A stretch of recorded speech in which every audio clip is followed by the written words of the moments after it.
Chains and Black Leather, Karen. You know what I'm talking about.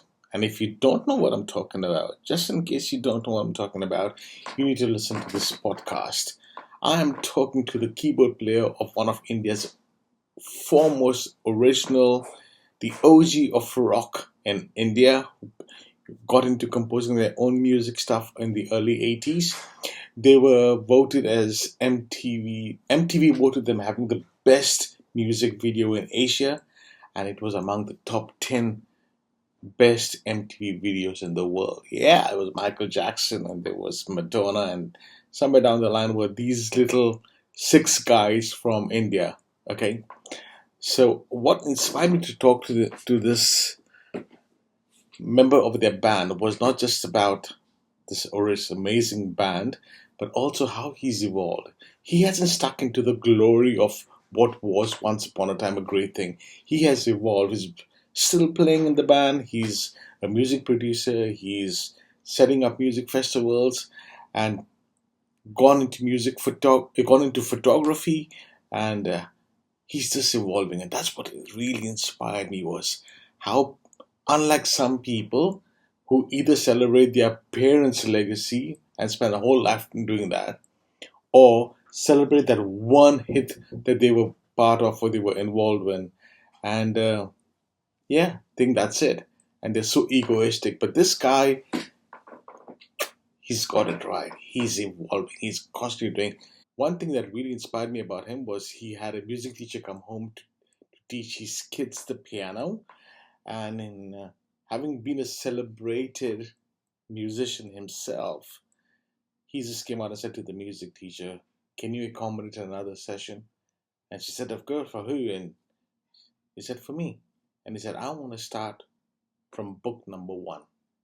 Now, that is greatness. That is what life is about. It's about learning.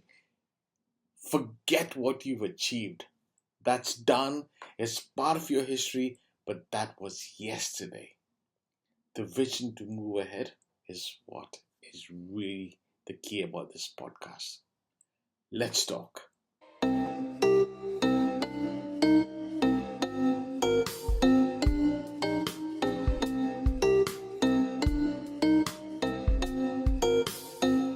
Hello, hello, hello, and welcome to my podcast, A Pint of Imbecile Wisdom, where we talk to everyday people with everyday stories and great inspirations for the rest of us.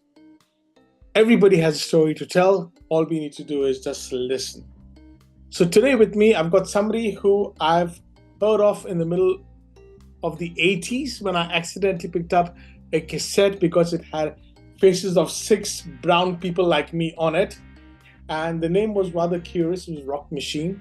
And I turned the tape around and I read the names of these songs, and I hadn't heard of any of these songs, so I knew they were not covers. So I kindly asked this music shop owner in Bandra in Mumbai, saying, "Are these guys doing covers or is original material?" And he said, "Original material." And I was like, wow. So this was something, and I was hooked. I turned around, Rock and Roll Renegade, and I think Chains and Black Leather, if I'm not mistaken, like some of the names. So today with me, I have one of their band members and their keyboard players, Zubin Palaporia. So Zubin, welcome to the podcast. Hey Tagore, thank you for having me. Pleasure. Okay, so Zubin, let's tell our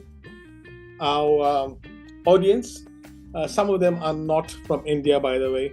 So a little bit about yourself, a little bit about your background, and then we'll move on to the band Rock Machine / Industry. Okay, so basically, I was born and brought up in Bombay and to a very musical family. In the sense, no one played music professionally in my family, but everybody loved music. My dad was a very good musician, actually, not professional, but he played a very good harmonica. He also played a little bit of piano, and then later on in his life, he started learning guitar. Though I suspect that was principally the reason to have a drink with his guitar teacher every time he came home and hear what the guitar teacher had to play rather than what he had to play, because he played all his favorite songs. But yeah, my mom studied the piano for a while when she was young. Both my aunts were trained in Indian classical music. But so, music all over the house. There was a piano in the house, and age 5, 6, I started doodling around. And I think I had a year to pick out, simple tunes and stuff. And so my folks said, okay, let's get him a teacher. And this very sweet Parsi lady came to my house every morning, every Tuesday morning. And for the first 6 months, it was fun. And after that, it began to become a little rigorous, and I wasn't sure I was really cut out for learning classical music. I wanted to be a cricketer. I wanted to play cricket, and Sunil Gavaskar was my hero, and while all the other guys were playing football and cricket down in the evening, here I was being made to sit at home and practice piano, and so I kind of lost interest. And then so I studied with her for almost 3 or 4 years. I really don't blame her at all, but it didn't grab me at that point of time. So I continued sort of doodling around at home, etc. Then when I was in the ninth standard, I told my parents that, look, this is a big year. 10th standard is going to be the final school year. I can't do this piano practice, which is all complete bullshit. It was just an excuse to get out of it. And so I finally stopped learning. But then when I got into college, then, met up with musicians, got into a band. And the first time I think I played in a band, the adrenaline rush was so great that I kind of knew that this is pretty much what I want to do. And I started learning again when I was about 19 or so. I learned with a great teacher, Mr. Mickey Korea, and he really sort of set my head straight on the path of how to learn and what a great teacher can do for you in any discipline. It's not music. You will always remember, I think, even from school or college, that one teacher who was able to have some impact on you, motivate you without trying to be motivational, etc. So yeah, that's pretty much how it was. Then I met the rest of the guys in Rock Machine, which later became Industry. That's where I am. So you met the Rock Machine guys when you were in college? Yeah. Yeah. So I was in Jai Hind College. Jayesh was 2 years senior to me, but I don't think he had ever seen the college. Yeah, I mean, he kind of walked in, had a chai, met up with friends, and left. So I met him from time to time, and the guy I knew well was Uday, our singer, because Uday was in a college called HR, which was very close to Jai Hind. And there used to be these talent shows, and the whole thing of the talent show was to basically kind of get to know the prettiest girl who was going to sing in the talent show, and maybe play keyboards for her or guitar or whatever. And so that's how Uday and I met up, and we started playing together at talent shows in HR and Jai Hind. And through Uday, I then met the rest of the band a little later. So, always surprised me. I'm talking, and only because we're talking about like the early mid 80s. What triggered you guys to write your own material instead of doing covers like Shiva and so forth? Right. What was the urge to do your own material? So it's a great question. That leads to actually how I met the rest of the band. So I remember clearly one evening around 4 o'clock, I was at home and the phone rings and it's Uday on the phone, and he says, by the way, I keep calling Uday and Benny just so listeners don't get confused. He's Uday Penigal, sometimes referred to as Benny, sometimes referred to as Uday. So it was Benny. And he called and said, hey, what are you doing this evening? I'm jamming with these guys with this band called Rock Machine. Would you like to come over and jam? And I had just heard them play about 3 weeks ago at Rang Bhavan, which is a venue here in Bombay. And I said, yeah, sure, I'll come across. So they were playing at a friend's place in Colaba. So I kind of took the bus and went there, and I met Mark Selvin, the bassist, who to this day remains one of my closest friends. And Mark immediately showed me 2 songs which he had written. One was called Chains and Black Leather, and the other was a song called Karen. And I kind of, I had never even thought of original music and band stuff like that, because we all played cover material at that time. So it was very interesting for me to come up with something, for the song, because when you're playing cover material, obviously you're playing what the keyboard player or the guitar player has already played in the original tune. But here was an opportunity to come up with something original. And I'm actually quite happy to say that the line I played on the song Karen as the introduction went on to the album almost 5 years later. I mean, it just came very instinctively. I'd met Mark. I had never met Mark before. I'd never heard the song before. But that kind of excited me. And I have to say that when it comes to original music, it's absolute credit to Mark for pushing the band into doing this. Because in those days, no band, practically no band. I think Waterfront was one band that concentrated on original music. In Calcutta, there was a band called High, I think, that concentrated. And there was 1380 as well in the There same was 1382, yes, from Cochin, who became very good friends with us. Great rock band from Cochin. And yeah, they started writing their own stuff as well. So it was very difficult because audiences in India didn't accept you to play original music because there were no bands coming down here, international bands. So when you played Doors and Pink Floyd and Deep Purple and Santana, you were the kind of conduit to the Indian audience, to the bands they wanted to see. But these bands never came to India in those days. So that's the kind of material people wanted to hear. And if you played an original tune, people hadn't heard it. So the familiarity always is kind of a nice thing to have when you're listening to music. So it was a chicken and egg situation. It wasn't familiar because we didn't have an album out. Nobody made albums in those days for rock bands anyways. But it was completely Mark's effort. He was pretty much the principal songwriter along with Mahesh and Benny. But he wrote a lot of the songs and he really pushed us to do original stuff. And I think being 4 or 5 years older than us, the rest of us, he had kind of seen the trajectory of Indian bands. So you kind of played college, festival, then you got pro and you played bigger shows, and then you were at age 30 and it's a family and work pressure and etc. and whatever, and original music gigs are not paying gigs. So finally it all went downhill. You just continued being a cover band and eventually you stopped playing music and took up a day job. That was, I think, pretty much the trajectory for 90% of musicians in India. Very sad to say, because there were so many talented people. So Mark saw this as a kind of lifeline out that the only way we could do something and sustain ourselves was to just push and do original music. So I got to give Mark all the credit there. I'm going to ask you this because I think I know the answer. How difficult was it getting that first record break? Well, to be honest, I have to say it wasn't really that difficult in the sense. So what we used to do is we kind of played the songs to audiences, right? So we'd slip them in. So we'd play a very popular cover tune and then we'd slip in one original tune without mentioning that it was an original song because crowds were very violent in those days. Happily, they've become more chilled now. And there have been instances where I've been on stage where people have thrown bricks, bottles, stones. It was very crazy in those days. So you didn't want to particularly excite an unruly crowd, particularly at festivals where half the guys were so zonked they couldn't even walk straight. So yeah, we kind of slip these tunes in here and there, and they started getting a little bit of traction, but very little, because you have to remember there was no album and there was no MTV, there was no television, there was obviously no social media. So it was a bit difficult in the beginning, but we got approached by a friend of mine, Samit Chadda, who eventually became our manager when we went to Russia, then USSR, when it was USSR, to perform. So Samir was the artist and recording manager, A&R manager at CBS Records. And CBS Records was headed by a very, very fine gentleman called Mr. Pandit. And I would say he was a visionary, he was thinking ahead.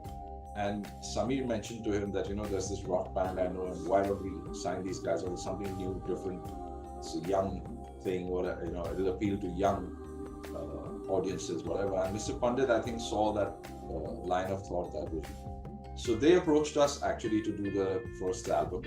Wow. And we said, yes, sure, it'd be great to do. So we recorded it over a period of, I think, 30 to 45 days at a lovely studio called Music Room in Bombay. I know that, yeah. Yeah. And there's many funny stories during that recording, but one of them is the fact that I told Samir that this budget is not enough because it's not covering the food bills. So he said, hey man, who the hell pays food bills? We pay your recording bills and whatever. I said, no, it's, food is very important in the band. I wanted to say booze too, but I thought that's not going to be passed for sure. So he said, okay, I'll talk to Mr. Pandit and up it a little, but I don't know how to tell him that you guys need money for food. Why don't you guys carry food, or can't you afford your own food or whatever? So that's how the first album, Rock and Roll Renegade, came about. And who did CBS also produce the Second Coming, or was that somebody else? No. Second Coming was with a company called Magna Sound. Magna Sound. Okay. Yeah. And they were, again, Shashi Gopal, I think, was the person who ran Magna Sound. So Rock and Roll Renegade got us a lot of traction. You know, I think particularly with the college. Guys from IIT, IIM, the whole thing about the title song Rock and Roll Renegade is all about a rebel, right? It's like, I don't want to do what everybody else does. This is what I want to do, and this is what I'm going to do. So I think that kind of resonated with a lot of young guys all around, and I think for the first time, they felt that here's a band that we can connect with. Like, okay, you can connect the music of Deep Purple, but they're a British band, and it's not your kind of your people, right? So there was a connect. These are guys from India. They're making this music, rock music, not Bollywood or not Hindi pop. Wow. Yeah. So I think that excited a lot of people. And luckily for us, it was very strange because in those days piracy was rampant. You released a cassette and it was just pirated all over. And I think one of the reasons, I'm not saying that piracy is the correct way to go or condoning it in any way, but the thing is, there was no reach, like, for example, I don't think CBS in those days could get a consignment of cassettes out to, let's say, cities in Nagaland or Mizoram or Meghalaya, where the audiences were starved for this kind of music, big rock following. So what would happen is a cassette would be bought in Calcutta and somebody would take it across, and then people would hear it, then make bootleg copies and whatever. So that's how the music kind of spread. In fact, I remember playing a show in Shillong way back in the 90s, and the organizer was proudly telling me how he had pirated 30,000 copies of the tape himself. He said, I said, how did you do it? You got studios here? He said, no, we sent it to Thailand. We got it done there and we got it back, and here's the copy. And I couldn't tell the original from the copy, and it even sounded great, which was just unbelievable. And here I'm thinking, should I clobber the guy, or should I hug him and say thank you, because he's kind of spreading our music, but at the same time we're losing some revenue on royalties and stuff. But I mean, back in the day, we didn't really think of these things. And I can resonate with what you're saying, because when in the mid 80s I had moved to London to study, and I used to come down to India to see my grandmother in Goa every year, and obviously it was always through Bombay, right? So I remember a friend of mine took me to Hill Road, and there was this little music shop on Hill Road, and that's when I saw this cover of a cassette of 6 brown faces just like me. Yeah. Right? And exactly, that's what you're saying. That's the thing. I think that's what resonated with a lot of kids in India. Exactly. And they were like 6 Indian brothers like me, playing the music that I liked when I was listening to in the UK. Exactly. So that's what really worked. So my last question on the band. So the band evolved from Rock Machine to Indus Creed. That's right. Yeah. And the second question on that I wanted to say was, you talk about the influx of MTV. Yeah. Right? And I think MTV played a great role, because there was a certain song called Pretty Child that went on to win the best video in Asia, if I'm not mistaken. So tell me a little bit about that before we move on to your story. So, you're absolutely right. MTV, it was really fortunate for us when they entered Asia and therefore India. I think this probably very early 90s. And, suddenly you had an avenue or a platform for people to hear and see you. It's incredible. I mean, selling the album is one thing. People hearing it is one thing. You have to go out, buy it, listen to it, come for a concert, whatever. But this is being beamed into your home 24/7. So what had happened is, by then we were doing reasonably well in India, a lot of concerts, touring, whatever. So we had a little bit of a name, a little bit of a reputation by then. And we got, MTV did some interviews with us, and we got chatting with them, and they said, look, we had already done a video for them, which was Top of the Rock.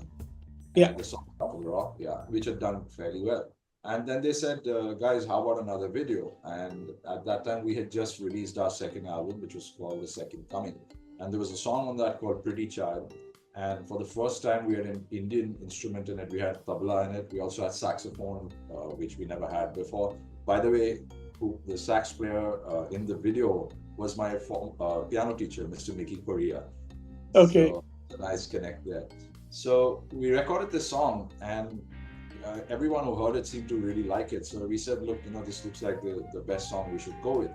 And at that time, I was doing a lot of studio work, and I'd gotten very friendly with Shubir Chatterjee and Nomita Roy Gross. They were the filmmakers, yeah. The filmmakers, the beautiful company called White Light Moving Picture Company. And we just felt that they were absolutely the right guys to make this video, because all the sensibilities were in place. They had the same kind of music connections, and they used to listen to similar kind of music. Basically, we kind of met on sensibilities, and we were also good friends. So I remember they came across for a meeting. We played the song to them. They absolutely loved the song, which was great, because obviously no filmmaker wants to make a video of a song they don't like. But it was a very curious meeting, because they kept asking us, well, what's the song about, and what do you feel the vision? And we were like, hey man, this is why we called you guys. We trust you. Just do whatever you want. Tell us when to smile, when to walk, when to do what. And they were looking at us like, what a bunch of bozos these guys are. And so they set up the shoot, and they shot a beautiful, beautiful video in black and white. And we kind of sent the video to Hong Kong, where MTV used to, I think, beam out of in those days. And I remember very clearly, Uday sent the video on a Sunday or something like that, and he got a call in the evening saying, man, this is just the most incredible thing we have seen in a long time, and we are putting it on maximum rotation from tomorrow. We've never done this before. Our programming happens once in a week in advance, and everything is kind of slotted. So the programming guys are going to go berserk, because this has never been done. But we want this on air as fast as possible. So suddenly, from the next day, Pretty Child was on air 5 times a day, what they called max rotation, maximum rotation. And then people started noticing us. People, when we went to a restaurant, people would come up and say, hey, are you the same guys in that video, and stuff like that. Oh, nice. This is important. This is how your song, your persona, your profile, everything builds. And so it was the social media of that time. And it happened in a very beautiful and natural way. We didn't try to do something or plug something or go out of our way to do anything. We just wrote a song, and we just released a video. And so again, I'd give full credit to Shubir and Nomita for making that video and making it happen. And that got us a lot of traction. And then it got the award for best video in Asia for that year. There's a little trophy sitting somewhere behind over there. Anyways, and it also was voted 9th best video in the top 100 videos in the world the next year. Yes. Number 1 was, I think, Michael Jackson. Number 2 was Madonna. Number 3 was Sting, and number 9 was Indiscreet. So that was a good August company to be in. So yes, MTV, Shubir, Nomita, and again, Uday and Mahesh, who actually wrote the song. It all came together. Yeah, I heard either Mahesh or Uday in an interview saying that Mahesh was just playing with some chords on the guitar, and that sounded great, and then Uday just began writing the lyrics or something. Yeah, so that's pretty much how they used to work. So Mark used to pretty much write on his own, and Mahesh and Uday used to write together. In the sense, Mahesh would come up with a riff or an idea. That's the way we all worked. Actually, we didn't really sit together and write. In the sense, we came up with ideas and riffs, and then we'd meet. Mark was the only guy who came with a full song. Everything, chords, the lyrics, the melody, everything. So, for example, Top of the Rock, he even wrote the keyboard part. Which is sort of a sort of iconic brass staff. Yeah. So he would come with pretty much complete tunes, but Uday and Mahesh used to write together in the sense that a couple of ideas, riffs would come up, and Uday would write melodies and lyrics around it. And the funny thing was, at that time, because we didn't have any good equipment till much later, there was no place for Uday to plug a mic into and actually sing, So he would plug into one of the guitar amps something. So we really never heard what he was singing in rehearsal. And even on stage, in those days, the monitoring was not very good. So you really couldn't hear what he was singing. And when we went in to record Rock and Roll Renegade, that's the first time I actually heard him singing. And I said, my God, you've been singing all this rubbish for the last 2 years. And I didn't even know about it. But one other thing was when I was in the UK and you guys were invited to the Reading That's right. Festival. WOMAD, Yeah, WOMAD, I remember. Peter Gabriel's WOMAD Festival, Yeah, that must have been a great high as well. Yeah, so it was Pretty Child that did that. So I'll tell you a story about that too. So our manager at that time was a British guy called Russell. And Russell had lined up some shows for us in the UK, including a festival and some small pub club gigs. And he said, WOMAD, Reading, it's Reading Peter Gabriel Festival. Yeah. Play there. The thing is, it was very funny because by that time we were into our third album, and that one had a lot more influences of Indian stuff. But the first two were very sort of hardcore, straightforward American, British rock kind of influenced albums. So he sent 3 songs to the people at WOMAD. He sent Top of the Rock, and he sent something else, and he sent Pretty Child. And then when he called them, the guys said, man, these guys sound like a rock band, so I don't see how they fit into the whole WOMAD thing. So, and he said, did you hear a tune called Pretty Child? It's the 3rd tune I sent you. They said, okay, no, let me hear. And then they heard it, and the tabla, sax, that whole thing. And they said, okay, fine, this seems to work and all, And so, yeah, we got invited to play there, and it was a wonderful experience. Okay, so Zubin, now that's like a rock machine and Indus Creed. I want to focus really on you, and there's 2 segments to you. There's the musician and there's the photographer. So let's talk about first the music. So what are you involved with musically at the moment? Okay, so what happened was in 2016 or 17, my phone rang one day, and it was Maestro Zakir Hussain's manager calling to say that Zakir Bhai wants to know if you would like to play a concert with him and the sitar player Niladri and the bassist Moini Dey. And I'm thinking, wow, I've never done this classical fusion kind of stuff. And these are guys who are really, sort of really virtuoso musicians. So where the hell did my name crop up from? But of course, it was a great honor to be asked. And I said, of course, I'd love to play.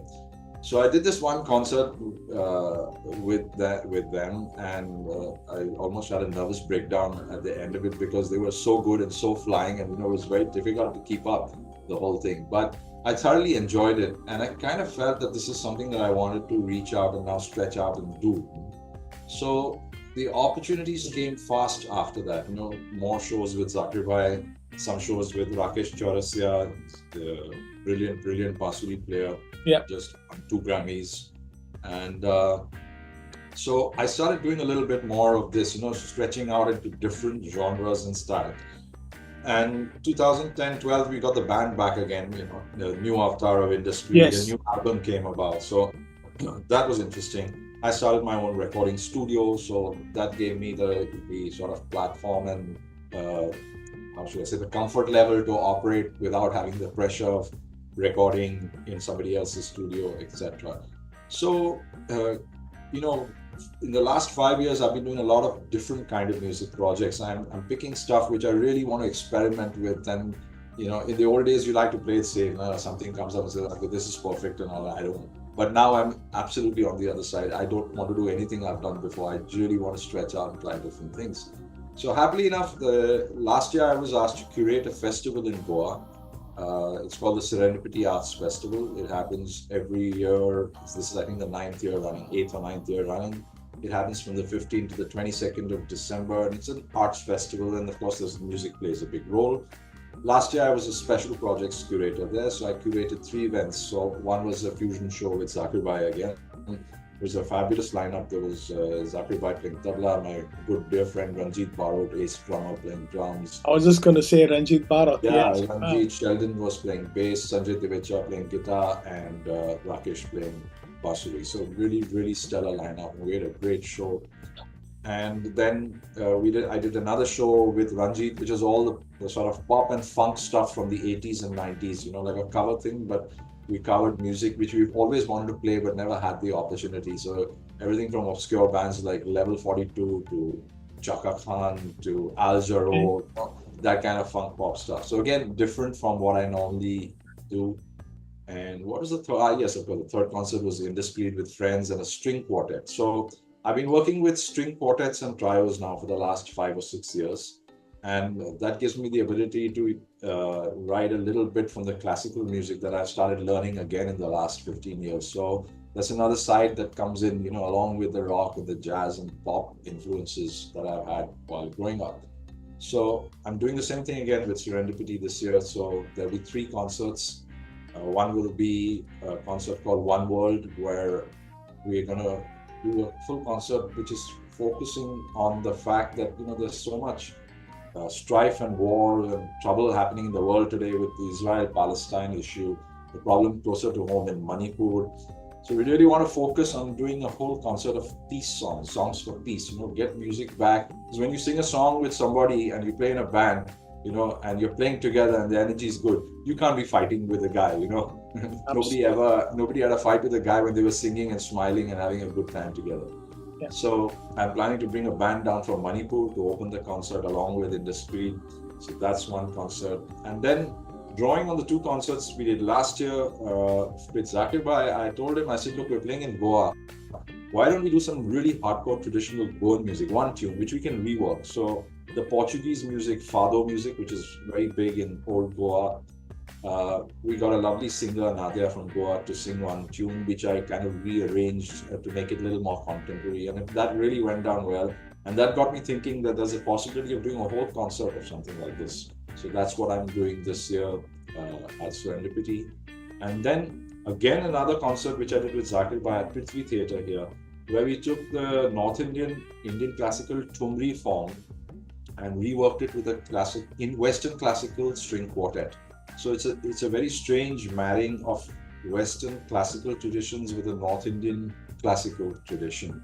And I think it really came out beautifully. The audiences were very, very receptive. So again, I was thinking, here's an opportunity to do a whole concert of that. So that's another concert we're planning called Thumri in the Chamber. So right now, that's my music focus pretty much, aside from the couple of studio projects which I have lined up. Also, one interesting thing is I've also been signed on by the keyboard company Roland. So this is a very, very, I would say, sentimental and happy chapter in my life, because Sure. I grew up, because I remember reading these old keyboard magazines back in the 80s, and there used to be ads for Roland, and I used to look at them and say, $5,000 for a keyboard. That's never going to happen. I'm never going to be able to afford this, impossible. In fact, I remember clearly reading 5,000 and thinking it's rupees. And I'm thinking 5,000 rupees, that'll take me a year of saving and concerts and then suddenly it said, shit, it's $5,000. That's a lakh of rupees in those days. The dollar was $20. And I said, no way, that's out for me. So I'm very grateful, happy and blessed that Roland has asked me to sign on with them in India. And I'm designing some stuff for them, some music stuff. No, I can't talk too much about it because it's not released, and there'll be the whole thing. But I'm very grateful to them for reaching out because it is frankly a big thing for me to be signed up with them. So with all of these things that you're doing in music, 2 questions. Ever thought about film scores? Yeah, so I have been doing that parallelly in any case. So in fact, in January of Feb this year, Feb 2024, I finished working on a soundtrack for a beautiful, beautiful Manipuri film called Boom, B-O-O-N-G. That's the character in the film. And Boom will be released shortly, I think probably in the next 3 to 6 months. And happily enough, I've just been told it's been selected for its world premiere in the very prestigious Toronto International Film Festival. Oh wow! So yeah, so it'll definitely do the rounds, and I would urge everyone to go out and see it, not for any other reason, not because I've done the music or something, but because it's a really, really beautifully made and a beautiful film, and it really touches. I mean, it's not a documentary; it's a feature. But with all the stuff that's happening, unfortunately, in that corner of the world right now, we really need to reach out and show some love. So feature film scoring has happened along the way. In any case, I've done a couple of Bollywood films, not big feature films. I mean, not big sort of commercial films, but slightly off track, off the beaten path films, which I frankly enjoy doing more. I even teach now. I teach at this True School of Music, and I teach 3 courses there. So one is orchestration, the other is scoring to picture. So there's try and bring in whatever my real world experiences to teach the kids and the students there. The 3rd course is called Music in Advertising, which again I've done for many, many years. Having the studio and being recording in Bombay for many, many years. Okay, but Vipin, with all of this that you're doing in music, what happened to photography? Where did that creep in? Yeah, so that's a very strange thing, because thing is, up until 10 years ago, 2013, 2014, I had no interest in photography. Barring, you went on a holiday trip and you took your camera and took the usual silly photographs that everyone takes. But, and it was funny because my father was actually a very good photographer and he was quite serious about it. He wasn't, again, professional, but he had a lot of really pro photography equipment, good lights, good cameras, but I had zero interest in it, and he was not the kind of guy to foist something of his passion onto anyone else. But in 2014, I went to Germany on a trip, again with my friend Shubir, who shot the video for Pretty Child. He's one of my closest friends now. So we're both very fond of Western classical music. So we said, let's go to Germany and do a little pilgrimage, Bach, Beethoven, Mozart, Haydn, all the great composers from German composers. So we went on the trip, and of course he was carrying a camera and he was shooting. And I was looking at him, and he obviously knows what he's doing. He's a professional filmmaker, he's a professional photographer. And he wasn't allowing the camera to make decisions while taking the shot, So it wasn't like auto shooting and the camera's pointing. He was working with the camera in a way, and the imagery that was coming out was so beautiful and so interestingly framed, shot. And so I got interested in the science behind this, how to take a great photograph.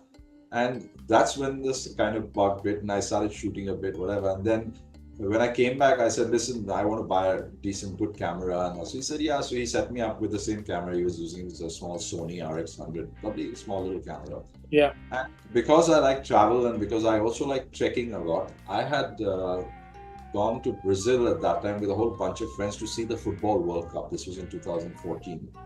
And I always do a kind of side trip when we go to these places, because who the hell is going to go to Brazil again? It's so far and it's so expensive.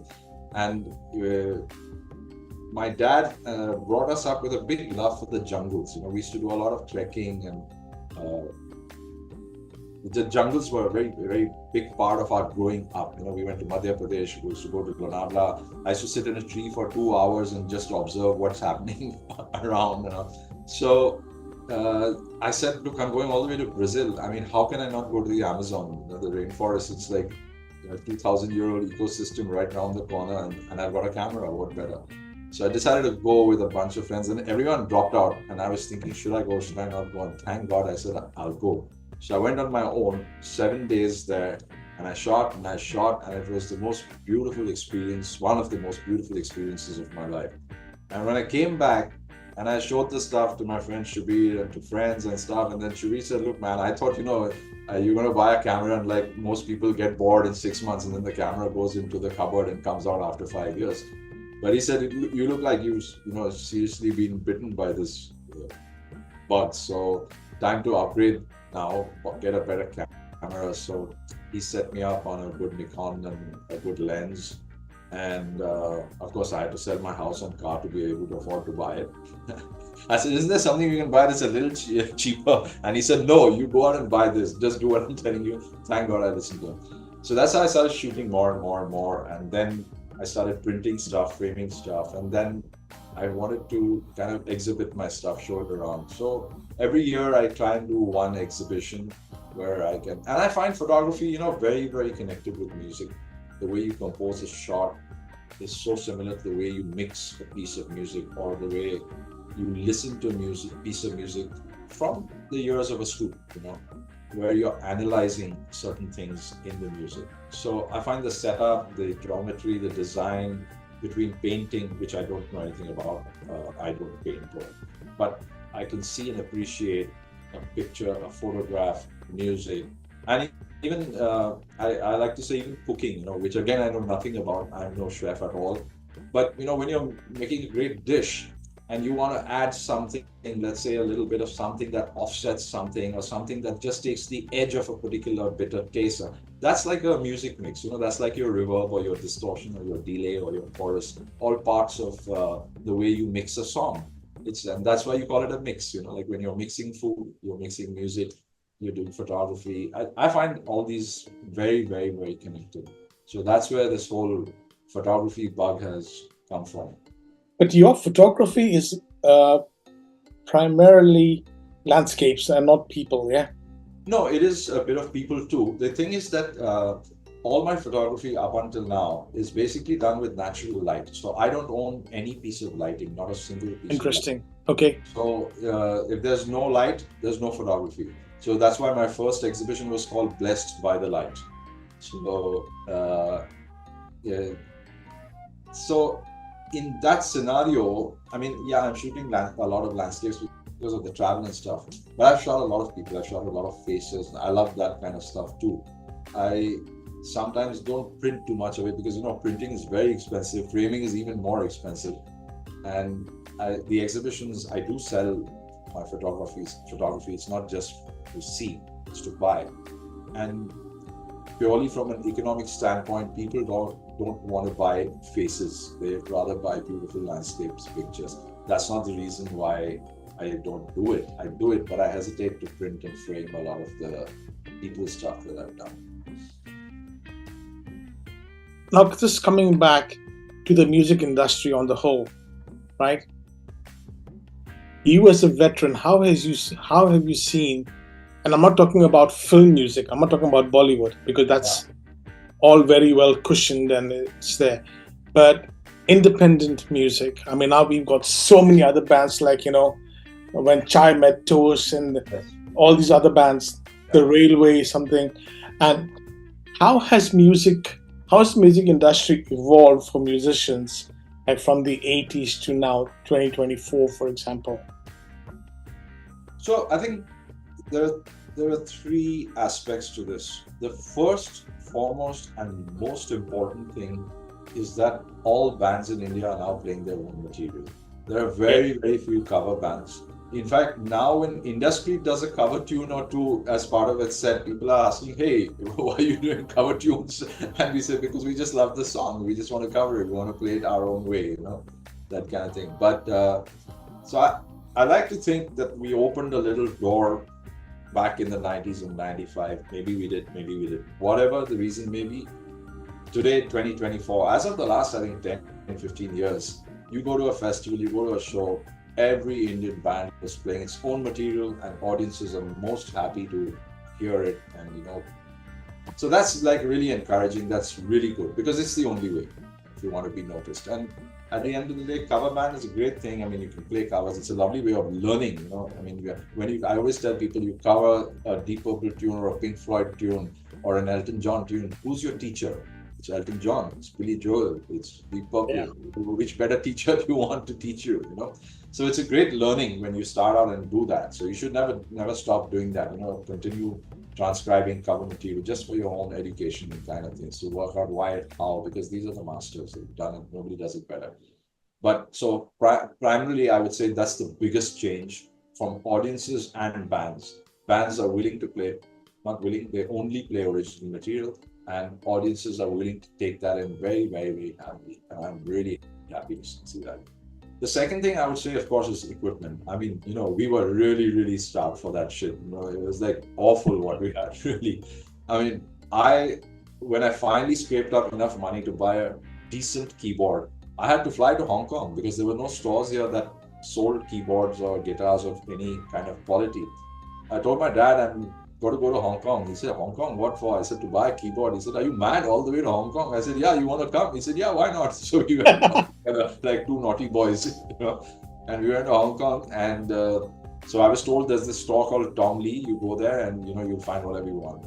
So Monday morning we go into the store, Dad and I walk into a room and there are 40 keyboards on the walls. I haven't been in a room with more than two. And I'm like, my God, this is heaven. I don't want to leave this place. So I spent 5 days from 10 a.m. to 6 p.m. Monday, Tuesday, Wednesday, Thursday, Friday in Tom Lee. I never saw anything from Hong Kong. I never saw anything, nothing. And my father did the same with me because he was also quite enamored. And and every evening they'd say, okay, guys, now can you leave? Are you ever going to buy anything or what? And then I think on Friday evening, I bought my first Yamaha DX7 keyboard and flew down to Bombay. So I mean, long and short of it, it was a disaster when it came to the equipment. It was really, really bad. That has changed completely today. Your stores left, right, and center, online. You can buy whatever. And it's funny how we swung the other way. The first keyboard I had to go to Hong Kong. Today I can pick up a phone and phone two retailers and they would send a keyboard over to the studio to try out and whatever and pick what you like. So I don't think you get that kind of service even in the West unless you're some very, very big name or something. So we're very fortunate now that this part is taken care of, because let's face it, you do need a certain amount of good quality gear. You need backup service, technical backup, etc. to keep your stuff going.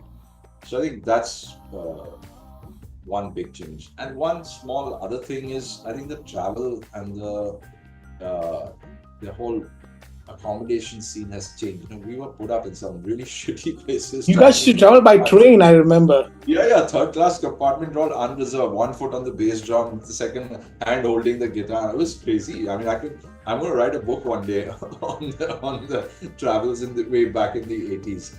Today, and I'm not speaking for myself, I mean, every band today, I think practically any band is flying around the country, and it's a certain norm, standard is being set, which I think good, because you also want a little bit of respect, that this is an art form, this is a job, this is my art. Don't take me for granted and send me in a bus and if it's let's say it's a banker or a big or some other kind of profession, then you're saying, oh yeah, of course, take the flight and whatever. So this is something that used to irritate me way back. Somebody invite me somewhere and I said, I can't come, I have a recording till late now. And they would say, what recording now? Come on. I'd say, look, man, if I was some, senior manager in a bank and I told you I have a business meeting in the evening, you'd say, yeah, of course, you've got to do that. But I'm saying I've got a recording doing music and you're telling me bunk the recording. Why? That this is my job. This is my art. I put the same weightage on it. So I think these three things principally the big changes over the years. But there's a third villain in the room. Let's address it. The record labels. How has that evolved? Well, that's changed now completely. In the 80s, 90s to early 2000, we depended on record labels to release our material. So see, there were pros and cons to that too. Okay, there were some labels which exploited you, which happened worldwide over, not in India only. And you didn't really get paid what you deserved, but the thing was that we are marketing your stuff and more people are getting to know. So there was that little carrot being dangled all the time, and in a way it was true. I mean, they were your conduit to getting the stuff out. Now that's gone. You can market your own music today. The point is, again, I'd say there's pros and cons here, because today I find you can't be just a musician. You're a guy wearing many hats. You're a musician, you're a bit of your own sound engineer, you're a bit of your own producer, and then you're a lot of your own marketer also. Now the point is, you have to do it today. You don't have a choice. You got to market your stuff, otherwise how are you going to get it out? But the thing is, every time you're spending time on marketing is 1 minute spent less on what actually you're good at doing, which is supposedly good at doing, which is making music and writing songs. So I wish there was some way of tackling this. I don't know. I mean, not everyone can hire a marketing firm and marketing manager or whatever, but you really need someone to take care of that, particularly if you're not good. I mean, I'm not even really good at this stuff. I mean, I know that I have to market myself, market the band, whatever. It never stops. The point is, I don't really think I'm even good at it. I don't even really enjoy doing it. And my dear friend Gary Lawyer, fabulous singer, songwriter, told me something very true. He said, Zubin, I came from an age where when you went out and told people, hey man, I did this, I did that, and I've done this, and yeah, people said, look at this guy boasting about his stuff and all. What's this all about? But today, that's the norm. You release a song and say, hey man, I did this, I've done this, and I've done that, and I'm happy to say I won this award and whatever. Everyone's saying, wow, fantastic. And if you don't do it, people are saying, what the hell are you doing? Why aren't you marketing yourself? Why don't people know you've done this? So it's not wrong or right, it's whatever. It's just that the situation has changed. And I think one should adapt to Yeah, absolutely. become an old dinosaur, But I think it's also easier now, Zubin, and I'm not trying to take, say that it's completely easy, but today you can, as long as you're recording a great track, you're engineering it yourself or with some buddies, and then you put it up on Spotify or YouTube, right? There is a greater chance of it going viral or at least reaching a wider audience than it was, I think, in the mid 80s, if I'm not mistaken. Yes, for sure. But the revenue model has changed. See, back in the day, you basically released an album and then you went on tour to support the album. You didn't make money from the tour, you made money from the album. So you played the songs, people bought the album, the DJs played the music in clubs, radio DJs played it on radio. It got more popular, more people bought the album. So very few bands, other than the really big bands, U2, Rolling Stones, whatever, that's a league apart. They would make money on touring stuff. The rest of the bands basically toured to promote the album. Today it's kind of the other way around. The album revenues from Spotify, YouTube, and Apple Music are really negligible. Again, you have to be really, big artists like Sting or Madonna or something to see the kind of royalties you would be expecting. So it's now become like your album has become the marketing tool for your tour. And the tour is where you're going to make the money from. But at the end of the day, you need to, it is, your sustenance. So you need the money to come in from one angle or the other. So again, as I said, it's a matter of adapting. If you can adapt and stay ahead, absolutely, so be it.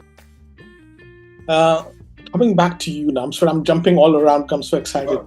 But have you ever thought about, like some artists do, marrying your music and your photography, like audio and visuals? Have you thought about doing something like this? Yeah, in fact, I've done something like that. So in one of the exhibitions, I had set up like an installation where I strung a couple of black and white photographs together and I wrote some music for it. And a lot of people kind of found it quite interesting, because normally you don't see still images with music, you see moving pictures. So, But here was still images going through, and I would love to do more of that. It's just that, I'm doing so many different things that excite me. It's very difficult to find time to do everything. But I have a sort of small mental project about this kind of thing where I'd like to do a series on, let's say, just Ladakh. So it would be just, Ladakh is northern India. I'm just saying it for whoever else might not know. Very rough and rugged terrain, beautiful people, very beautiful as in beautiful faces. And I have a lot of photographs from that. I'd love to go back there and photograph and kind of do a little documentation of that in a way that the images tell a little story. Now that story could be whatever you weave in your head. I'm not trying to impart anything on you. And then of course the music should add to that whole context. Oh wow, I can't wait. I really can't wait. I can't wait. There's another thing I did as a sort of test. As a sort of not test, like an experimental project.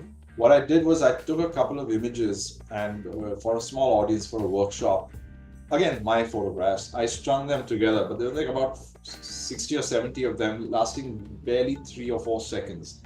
And I said to the audience that, look, I've put the photographs together, but I can't possibly remember which one is going. Maybe I'll know the first 2 or 3, but after that, I don't know which one is coming next. So I'm actually going to play live piano, watching what comes up on the screen. So the photograph must inspire what I play. And I will never play the same thing again because it's improvisational. It's improvised. You take whatever you want out of it from it. You may hate it. It's all right. I don't mind. It's just an experiment to see how you feel about music and photography being married.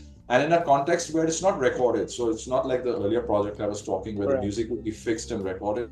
It is absolutely spontaneous, composed and performed on the spot, and it will never be the same if it's done again, because it's spontaneous and improvisational.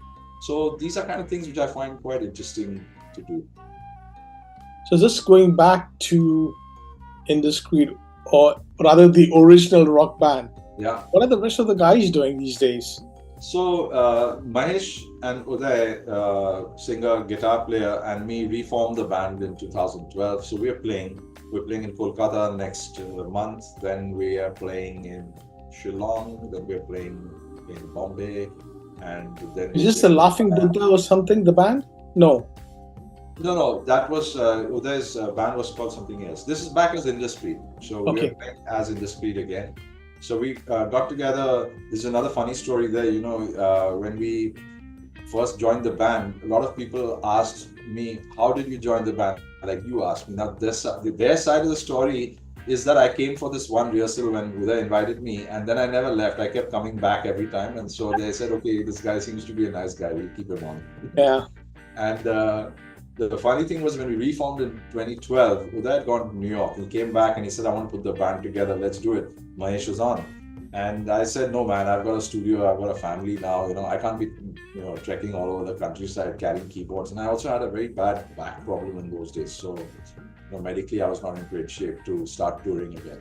So I said, "No, you guys go on. I'm done with this." And so they had the 2012 October 17th was the date.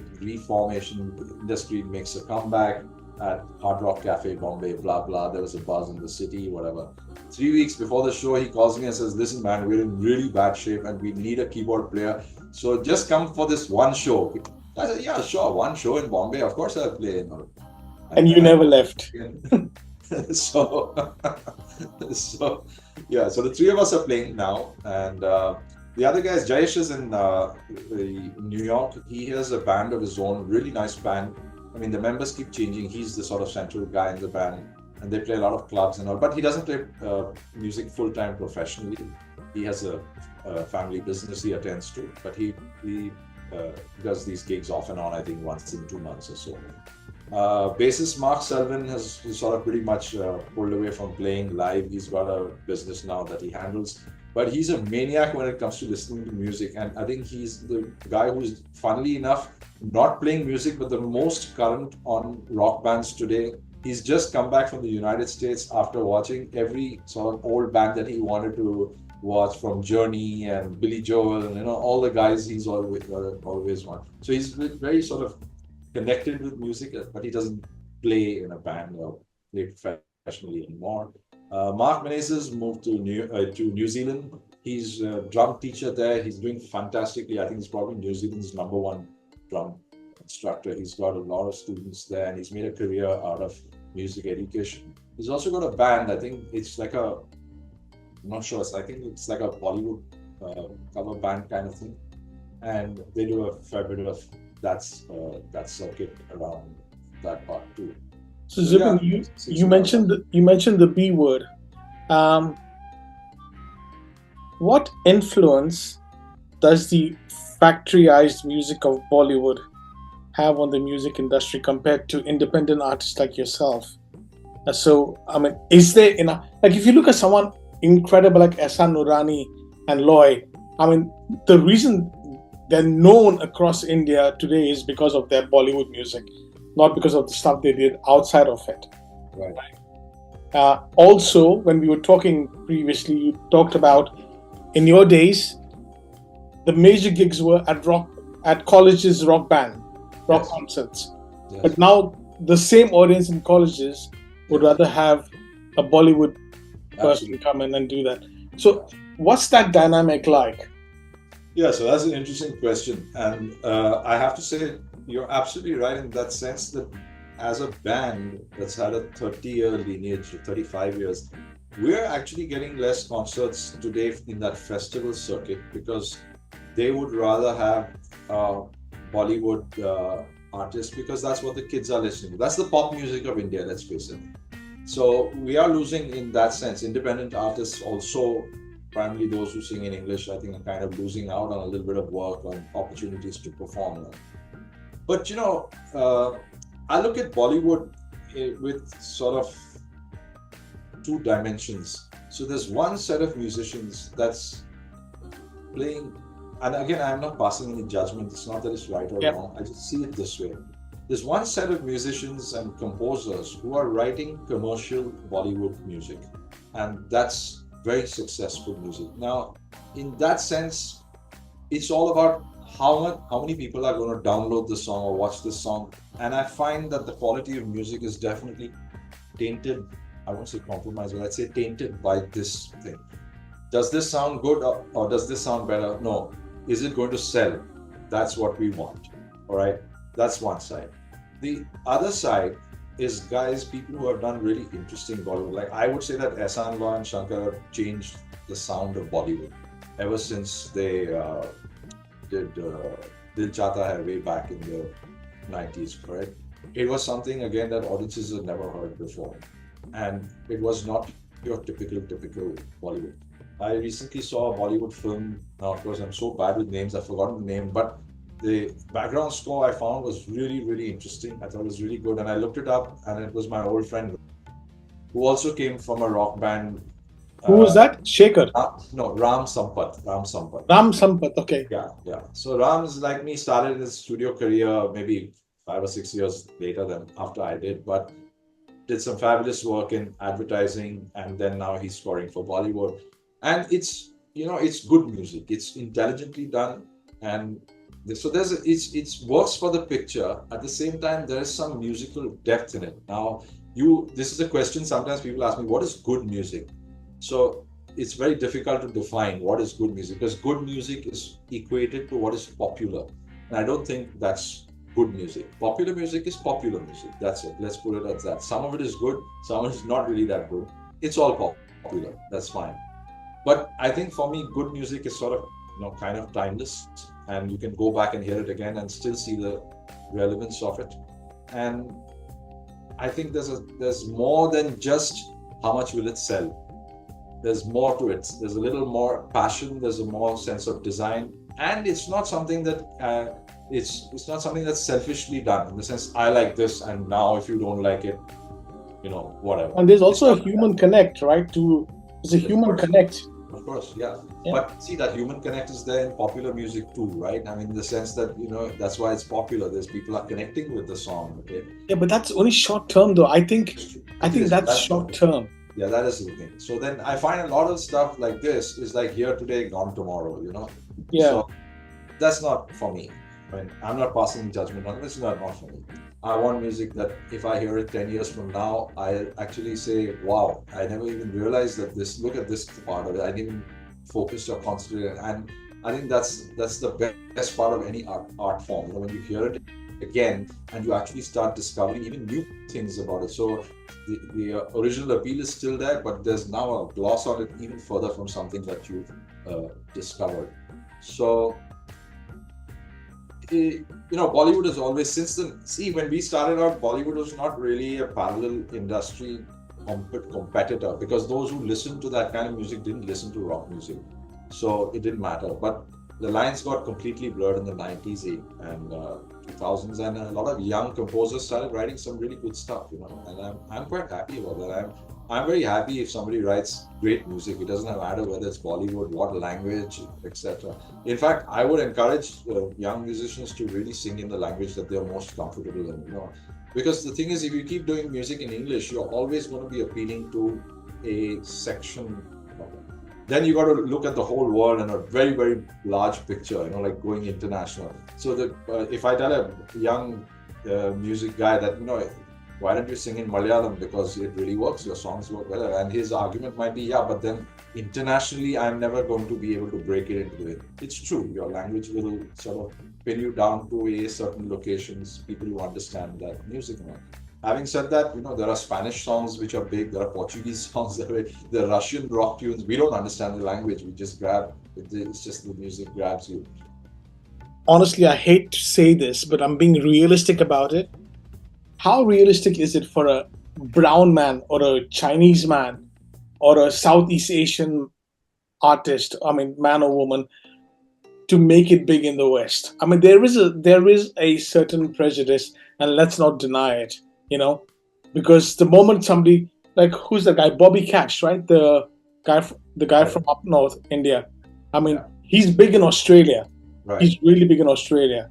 Right. But I think if he were to move west, and you see a Indian guy wearing a cowboy hat singing country western, I don't know how much of an appreciation or an acceptance would there be in Yeah. the I mean, I think, it's getting better and better. Let's put it this way, yeah. because the world is shrinking, and people are more exposed now. So, yeah, let's look at, a lot of, I know because my brother stays in America. He tells me a lot, he stays in a small town, and he says a lot of people in that small town have never been even to a big town in America.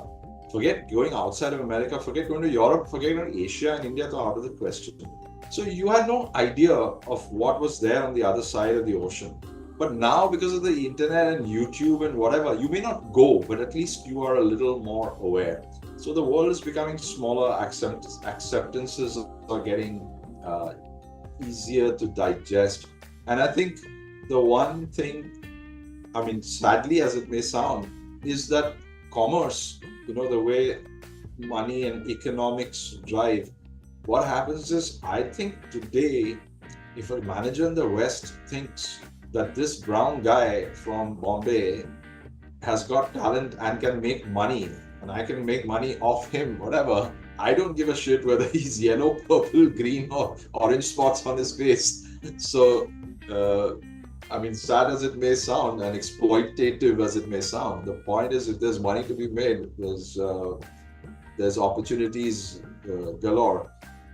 It's tricky, I mean, the guy's thinking that, okay, there are 10,000 guys sitting maybe in Texas, for example. Why the hell do I got to go to Philippines or India to find the next superstar? Let me just find him homegrown, whatever.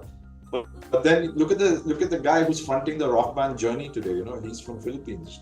He's a Filipino guy. They heard him singing on the radio, and he's touring all over America just because he's very good. I mean, just works correct for the band. So yeah, there are prejudices. You're right. I mean, it's not that simple. Everybody's not going to join Journey Shanti and become the lead singer or the lead guitar player. But it's getting better. My last two questions. Your favorite collaboration with a artist outside of India, either in the past or in the future, that you're looking forward to? Oh boy, that's a tough one. What I'm looking forward to? Well, there's not strictly something planned or Wish list. Go on. Your wish list. It's a tricky question, man. I'd like to collaborate with an artist who has a very open mind, who has done different. Like, let's say for a guy like Sting, coming from Police and then doing what he did in the 80s and 90s with his solo albums to where he's taken it now, So someone who's really open to a degree of experimentation where it doesn't become selfish experimentation. Selfish experimentation then becomes, this is what I want to do now. You like it or lump it. I don't particularly want to do that kind of experimentation. I want some experimentation where there is some connect with an audience, hopefully. And classical or rock? I mean, I don't care. Whatever excites me. No, I'm saying that because you've gone into classical a bit. Yeah, no. I'm happy either way. Classical, jazz, rock, fusion, whatever it is. If it excites me, if I start thinking, hey man, I want to do this is sounding good, and I want to be a part of this. That's it. That's all I need now to get my fingers into it and get my feet dirty. Okay, and I'm going to put on my fanboy cap now. Is there any chance on the living planet of God's creation that the original Rock Machine guys would get together for one concert like the Beatles on a rooftop? Yeah, it's a great idea. I mean, and it's, actually, so we have a group with the six of us, the original six, and from time to time we post some nostalgic stuff there.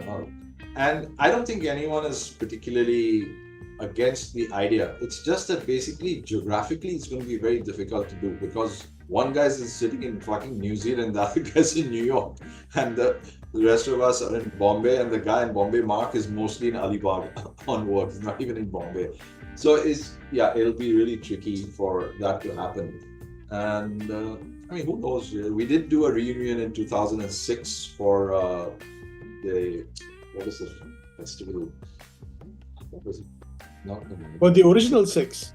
Yeah, 2006. Oh, wow. We got Brian Tellis, the concert promoter. Brian Tellis had I can't remember the name, what the concert was called, but they had a concert 2006. Uriah Heep, the British band, came down. So Kool and the Gang, I think, funk pop band came down, and we got to open that festival in Bombay. And for that, they flew Mark down from New Zealand. They flew Jayesh down from New York because they wanted the original same lines. So hey, if there's a promoter listening and wants to do this, I'm sure we're always ready. I was going to say I'll sell my house, but I still don't think I'll be able to afford you guys. No, I'm sure you'll be able to well afford us. I can't afford the ticket from New Zealand and from New York. That'll probably be more expensive than what we'd have to charge. Yeah. Hey Zubin, look, thank you so much. Thank you so much for talking to me. It's been great.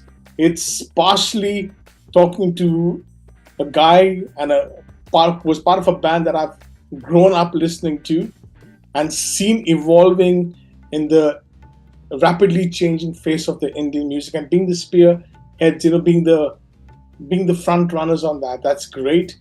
And then talking about your photography, talking to you has just been amazing. Thank you so much, Zubin. Thank you, Tagore. It's entirely been my pleasure.